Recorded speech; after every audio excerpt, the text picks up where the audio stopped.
Hello everybody, my name is Pi with srlounge.com. Welcome to another Lightroom edit. Now in this video, we're going to talk about how this image was shot, and we're going to go through and edit it. Now, for this image, this is an image that I actually shot recently this past weekend at the Long Beach Grand Prix. I had a client who was kind enough to invite me out to the event. They actually own and operate like the entire event, the Indy 500, the Long Beach Grand Prix, and so forth. So they invited me out to it, and it was absolutely an amazing experience. For those of you that don't know, I love to race cars. It's kind of one of our big passions here at SR Lounge in Linninger. So we all have track cars. We go out and we have a good time on the track. So to be there for this event and to see these Indy cars racing in Long Beach was absolutely amazing. Now let's talk about this. I didn't have a press pass. I had a standard pass, and so when I went in, well, I noticed that immediately I didn't have access to kind of those close-up points that the press would have. So what I was trying to do is I walked around the entire event and I was looking through for gaps in fencing, and there's basically two layers of fence as well. There's one layer of fence for press, and then press would be in this layer, and then the second layer where basically all the guests and the people in attendance had to be. So what I would do is I'd look for gaps in the fencing where the press would shoot through, and then I would stand as close as I could to the guest fence and shoot straight through it.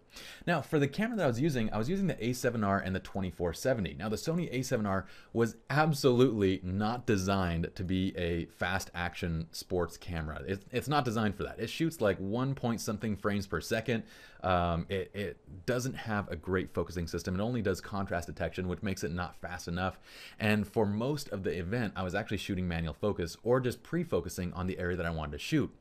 What it did have, though, that I thought would be incredibly useful since I didn't have a press pass was the extreme resolution. This camera has like 37 or 38 megapixels of resolution, and I'm going to show you why that can come in so handy when you're in situations like this.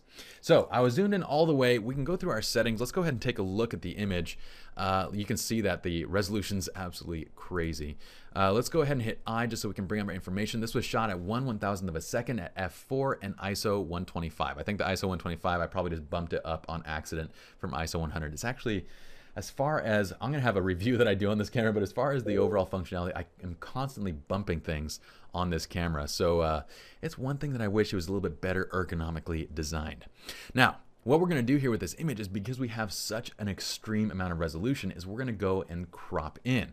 Okay, so let's go ahead and take a look. What we're going to do is process the image with the Lightroom preset system, but I will go through all the settings, and don't worry, we'll cover it so that those of you that don't have the preset system know exactly how it's done as well. So the first thing I want to do is I actually want to go ahead and I would normally import this with the Vivid Import plus profile correction, and so that's going to get me to right here. Now, the first thing, well, not the first thing, the second thing I'm going to do is fix my crop. So let's go ahead and hit R, and I'm going to remove the information just by hitting I real quick. And let's hit R, let's go down to a 2:1 crop, and this is what I was envisioning when I took this shot. You can see that basically around we have fence everywhere except for this little gap. That's the crop that I wanted. There's this little tiny gap right there. So what we're going to do is go to a 3:1 crop, and I might go to 2:1, we'll see. Let's go ahead and move it down, and yes, I think I do want to go down to a 2:1 crop. Let's go ahead and bring this up a little bit. Yeah, let's do 2:1. So let's go 2:1.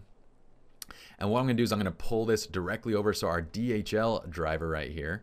I wish I knew who was in which car. I should have pulled up the event list so I could see. I'm going to go ahead and straighten this line just in the back so it's kind of all corrected. Let's see which. There we go. That looks about right. Okay, and we're going to make our DHL guy the focus of the shot because it's kind of going out of focus with number 16 here in the MyJack car. So let's get him a little bit more on that 1/3 line. So I'm going to get him kind of right there so that the focus of attention as he's coming around this corner is really him. You can see the cars behind, and it kind of goes out of focus with this car coming in front, which I think is really cool for the overall composition. Now, take a look at where we were. So let me just go ahead and create a virtual copy. I'm going to hit Control-Apostrophe to create that virtual copy, and I'm going to reset this one out so you guys can see the crop. And what I'll do is just reset the crop by hitting Alt Command, or that's Option Command R or Alt Control R, sorry, on PC.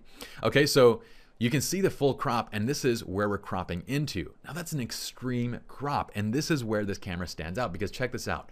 At this crop, we still have basically 8 megapixels worth of image, and you still have a ton of sharpness there. We've cropped away like the majority of the image, yet if I zoom in, we still have great amounts of detail here that looks absolutely awesome. And if we printed this, it would be totally fine. It looks great. So this is one of those cases where it really does help to have this kind of extreme resolution for this particular image. Now let's go through, we're going to talk through all of our settings as we make little adjustments here and there. So for the temperature, I'm going to warm this up a bit. Let's go up to about 5800 on the temperature, and then I'm going to start dropping my exposure. So I'm just going to bring it down. I want it to have kind of a little bit more of a dark and kind of cinematic look to it. So I'm going to bring it down just a bit. Contrast is at 25 right now. I'm going to take it up just a little bit higher. Highlights at -25 and whites at -25. That's kind of pulling our highlights down a bit, helping and preventing things from blowing out. Our shadows and blacks have been raised a bit, which is going to reveal a little bit of that detail, particularly in the deep dark areas of like the wheel wells and that black area around the tires and so forth. That looks great though. Clarity's at +15, vibrance is at 15, and saturation is at 5. And it looks awesome. I think it looks totally fine where it's at right now. What I am going to do with the tone curve is I can do a couple different things. I kind of want this to have a slightly flattened look, a little bit like a matte finish. Now what I could do is go down to my neutral curves and select a vintage punch. So it's going to keep a lot of contrast there, but it's going to give me a little bit of a kind of a matte finish to the image. And I dig this. But if you don't have the presets, we can make that curve adjustment simply just by dropping, or basically we're going to drop the highlights a little bit. So from the highlight white point, you're going to pull it down, and also at the pure whites, we're going to bring that white clipping point down a little bit. And we're also going to raise our black clipping point and then raise the blacks just a bit. And that creates that nice kind of matte finish that you might see in like a magazine. I don't want to go with a vintage effect. I just want to go with a nice matte effect. Okay, so that's what I'm going to keep there. And then let's go down. I don't want to really do any more adjustment on my saturation or anything. I think everything else looks great. Detail wise, let's go ahead and zoom in. Since we've done such an extreme